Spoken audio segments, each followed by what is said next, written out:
Imagine 22 second grade students, sharp objects, an uncontrolled outside environment, and one adult. What am I talking about? Disaster. Or more specific, our school basket weaving program. My name is Donnie Walton. I'm a second grade teacher at Pechonga's Chamakilawish Elementary School. At Pechonga, we are lucky enough to have the resources and time available to put a heavy emphasis on culture, and we are able to participate in programs like basket weaving. It is a skill set that is valued by many of our students, parents, and staff. More recently, though, the program has led to more behaviors than actual basket weaving. At Pechonga, the second grade class is the largest of all the classes. There are 22 students.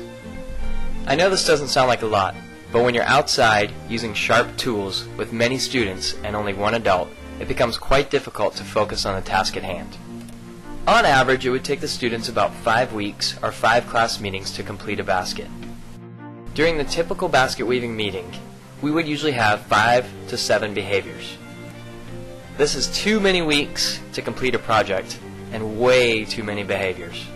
The solution to this problem was to split the students into 2 equal groups.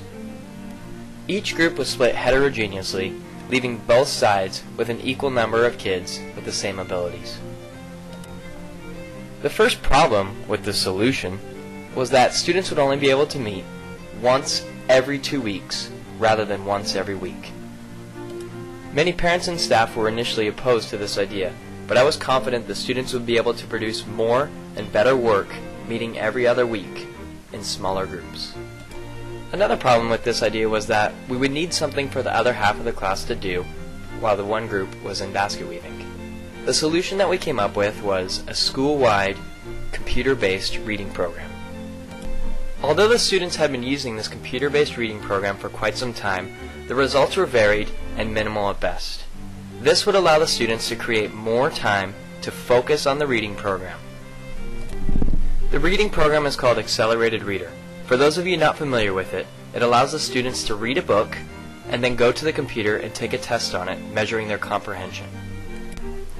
Based on the number of answers the students get correct, they're awarded a certain amount of points. The average student received about 1 point per week prior to the splitting of the group. Using the extra time to focus on Accelerated Reader seemed to be the perfect solution for the extra time gained by splitting the group. Once the class was split, results were seen immediately. Students went from taking 5 weeks on average to complete a project down to 3 weeks. We also observed a drastic reduction in behaviors. Behaviors went from 7 a week down to about 2.